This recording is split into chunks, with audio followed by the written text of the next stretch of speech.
Assalamu alaikum. Welcome to another podcast. Today I have Professor Mehmet Ozalp with me. Welcome, Professor Mehmet. Thanks for having me once again. Glad to be here. You're most welcome. Thanks for coming in. Well, today we've got a very interesting topic, and we're going to talk about, do we have free will? Although I understand for some people this will be like a no-brainer. Of course, we have free will, but I know that, it's not really a no-brainer for everyone. But why do you think we need to talk about this topic? Well, it turns out it's not that obvious that we have free will or not. It's being questioned by neuroscience and a lot of people. But most recently, I'm seeing a lot of online videos about denying free will. And in fact, I had two instances. One is one of my students came to me one day saying, my lecturer, well, she's studying Islamic studies, but she was also studying medicine. She said, my lecturer said, we don't have free will in a science class. And she thought that was wrong and was surprised, wanted me to explain to her lecturer, actually. I said, if we can arrange it, we can have a debate on this as well. So that was one. The other one was a bit more serious and personal. A friend who worked with us for a number of years or volunteered with us like 10 years ago, more than 10 years ago. And he rang me up one day and said, can we have a chat, have a coffee? We did. We ended up talking for 4 hours on, do we have free will? He was really influenced by this online material, and he believed that we don't have free will. And I was trying to convince him that we do. And the reason why, obviously, I feel we have free will, because I believe that to be the case. Yeah. So before we go into that, and I'm going to ask you what evidence you're providing for that, first, it's quite a worry that we're talking about Muslims who are questioning free will. So that's what you're saying, aren't you? These are Muslims who are questioning free will. And this person is a teacher. He's an Arabic teacher, Islamic teacher. He had well knowledgeable in this field. Yeah. And his whole faith was shaken. Because if you don't have free will, you have no responsibility. You cannot talk about worshiping God, believing in God. You cannot, the whole everything gets cosmological and theological framework collapses. It does. It's a big shift in your worldview, your approach, your responsibilities. But I guess then, obviously, we don't have 4 hours here to talk about why we do have free will. But Islamically, we'll first focus on that and then science. But Islamically, what evidence or theological evidence or arguments are there that we do have free will? I think before we do that, we need to understand why people are saying we don't have free will. Okay. These are not crazy people, or they're not stupid. They're intelligent, educated. There is some grounds there to say that, to doubt the existence of free will. And the most famous one is the Levitt experiment. In 1980s, a neuroscientist called Levitt did a series of experiments where he asked people to make choices watching a screen, or move their wrist, or watch a screen and respond to it by making conscious, intended choices. And then he also asked them to record the time in which they did it. And then he also hooked up some EEG things on the brain, and he worked out the exact time they made the decision. Right. And there was a delay. He discovered that when people thought that they made that intentional decision, about 520 milliseconds before that, the brain was active. So it looked like the brain was making a decision first, and then the person was being aware of that. Right. And that's why, but Levitt acknowledged that we could override that. That's why he called it, instead of like free will, he called it free want. Free want. Free want, meaning we have the freedom not to do something. We won't do that, okay. But we don't have the free will, because it's the subconscious mind, the brain, that's generating these impulses and decisions, and then we just go ahead with that. So he's saying you can negate it, but you don't come up with it in a way. You don't decide it. Yeah. It's decided for you, Okay. by your brain and by your subconsciousness.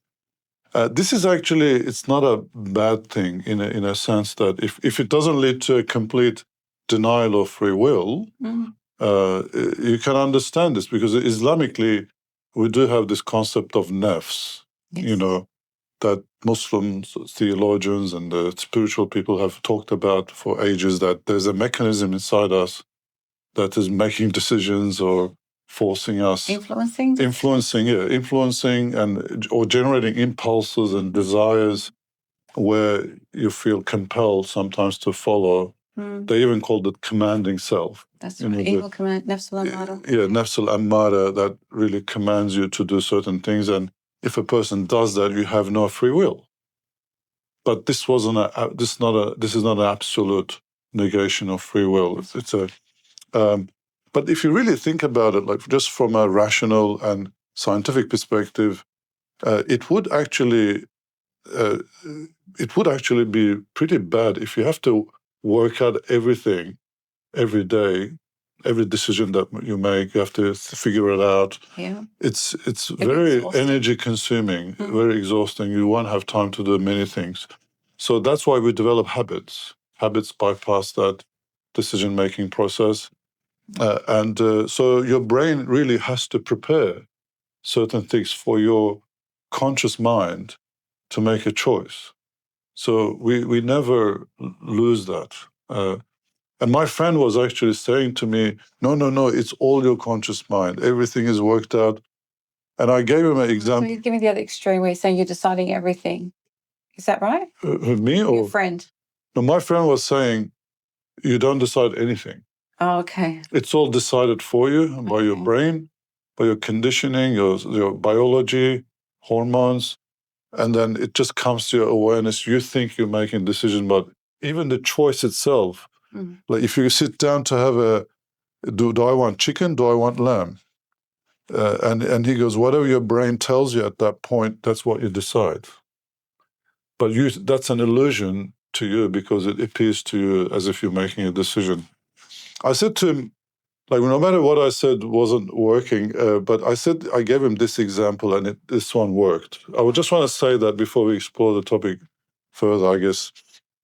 I said, like, one day, I'm a cyclist, I do cycling.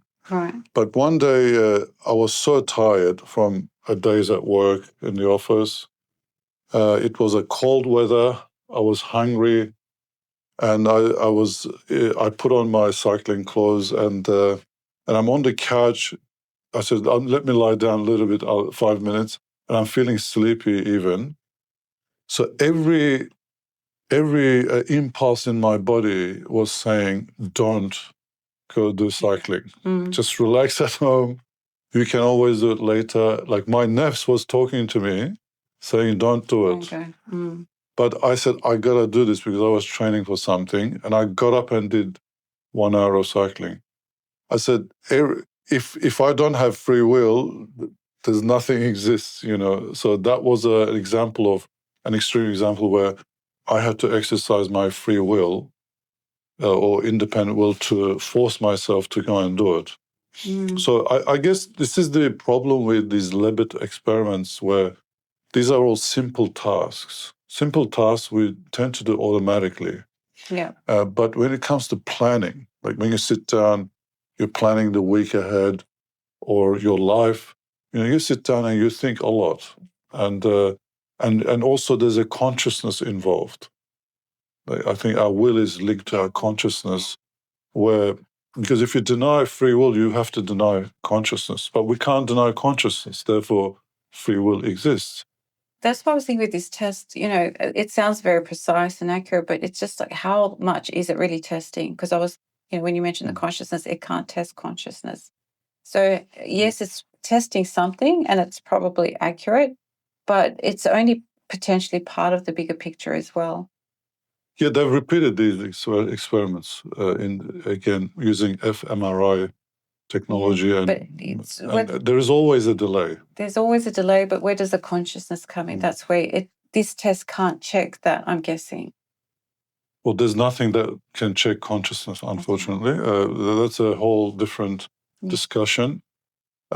But there is a minority, like looking at it from Islamic theological perspective, the Quran has many verses related to this, and there is a verse, chapter 76, verse 30. It says, "You do not will, only Allah wills, only God wills."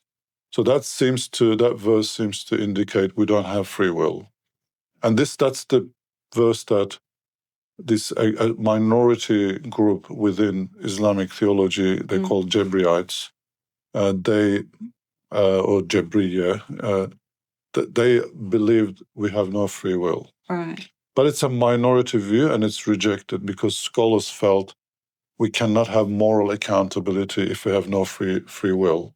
And there's a whole lot of other verses, right, that talk about human free will. So they all have to be looked at together. Exactly. For example, there's a verse, chapter 18, verse 29. It says, "Truth is from your Lord, from God. So whoever wills, they can believe. Whoever wills, they can disbelieve." So this verse clearly recognizes that as humans, we have freedom to choose between belief and disbelief. So that's a very strong, very clear evidence that Quran recognizes free will. But obviously, I don't want to get into the God's will, human free will. We've done videos on that separately with Dr. Omar. So, but the nature of free will is really interesting. Is there scientific evidence for free will? Like we talked about theological Islamic evidence of free will based on the Quran, but is there scientific evidence for free will? Well, there's evidence that whenever we intend to do something and make a decision, there's certain parts of the brain light up. Right. So when you're planning, it's certain different parts of the brain light up. So there's evidence. The key controversy lies the fact that in the Levitt experiment and other experiments that followed, the brain seems to be active even before you made an intention.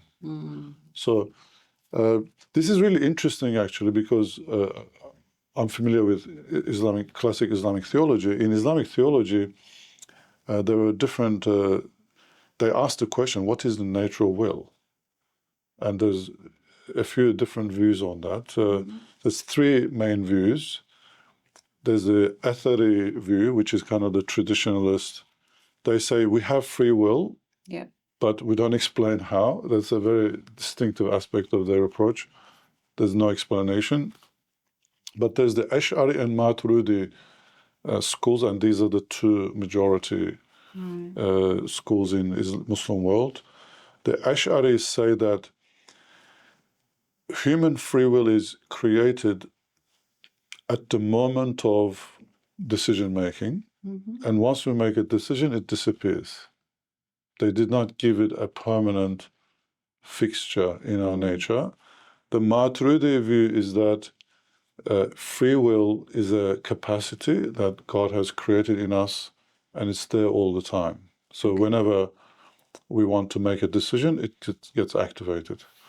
The Levitt experiment says I was thinking it can support the Ash'ari view that because the Ash'ari view suggests that we don't have the free will, but it all comes on. It's created at the moment of choice. So you could think that cusp option. That's the cusp. You acquire.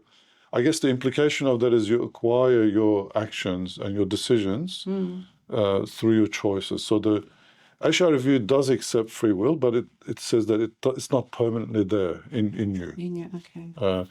This comes from the Ash'ari idea of they're being consistent in their approach. They believe that there's something called atomism, where there's atoms and there's accidents. There's properties that these atoms have, and the properties are temporary. They get created every moment.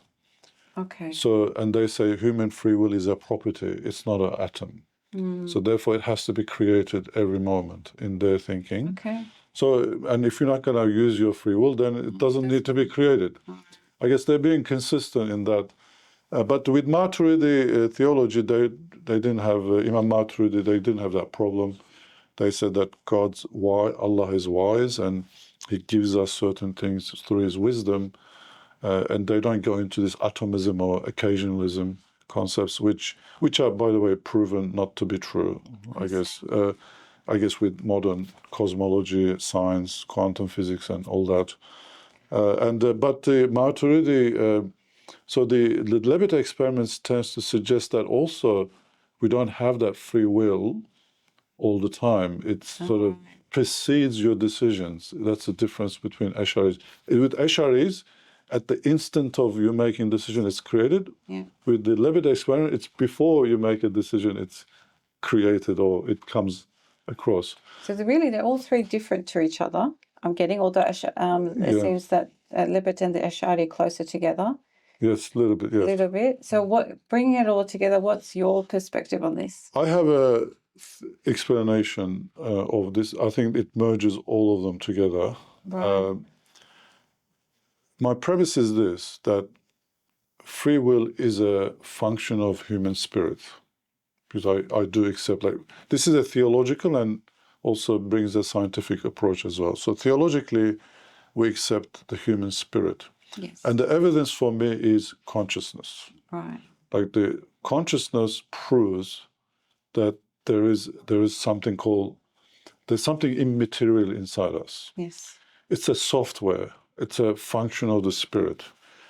So, and you cannot have free will if you're not conscious being. So free will comes with consciousness. And that consciousness, free will is also a function of the spirit. So as a capacity, as a function, it's always there. It's like an app on your phone. That's okay. Free will is a app in your spirit. Right. So that confirms the Maturidi view, because Maturidi's say that we have Always there. capacity; it's always there. Yes. So where I'm like the Ash'aris is that application has to be activated. Yeah.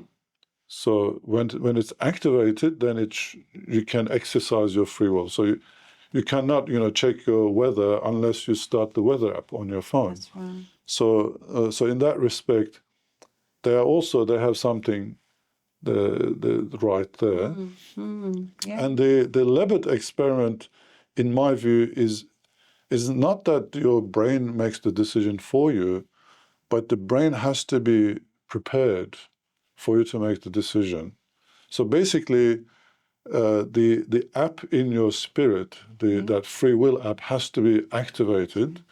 So that's what they were. That was showing up. That activation. Exactly, that activation. In my view, that the free will has to be activated, and that's not in your power. You see, I mean, we don't do that consciously, right? So there's something else Activating is activating that free will, not the decision itself, but the capacity to make a decision gets activated, and we're seeing the sign of that in the brain through that activism. So who activates it then? What do you say? I don't know, but I think that's where you could say God is activating, or maybe the spirit has that innate ability to kick itself start. I mean, do you control on your mobile? Yes, you turn on the apps as well, but sometimes they do automatic things, notifications, and they do all sorts of stuff in the background, based right? on the way they've been programmed. Exactly. So by Allah. I have this problem with my iPhone. Every time I get into the car, U2 playlist comes up, plays U2 songs. Yeah. Because it's been programmed automatically from the start. So I had to find a way to disable that, but it was just coming off automatically, and it was driving me crazy. With my Audible books, as soon as I plug it in, Audible books, and I'm thinking, I don't want to listen to Audible books. So as you said, they could be programmed. It's been programmed for something to be activated. That's right, and I think this is a really good approach where it's a good thing where we can bring in science, neuroscience, to clarify our theological positions, because like the scholars, Imam Ash'ari, Imam Maturidi, they lived in 10th century. Yeah. They did not have access to Levitt's experiments or neuroscience. So as neuroscience develops, these things we can modify or improve our explanations about the nature of free will. So I would come back to what I said earlier, that free will exists Islamically, because Quran clearly acknowledges that. We know it by experience. Like, we can really force ourselves to do things that our bodies, our hormones don't want us to do. That's a clear indication that you can override those things. So we don't have absolute free will. That is a free will that is not limited by anything. Our free will is limited. Absolutely. Limited by choices before us, limited by our capacity to do things. Maybe even our physiology, hormone, it does influence what you want to do, what you don't want to do. Your past experience, so many aspects, but social conditioning. So, but if that leads to denial of free will, it's an extreme position. So we can accept free will, but not absolute free will. Yeah, well, that's a very good wrapping up and conclusion. Very interesting indeed. Thank you for sharing, Professor Mehmet, your insights onto this topic. And thank you very much for listening. Next time. Thank you. Assalamu alaikum.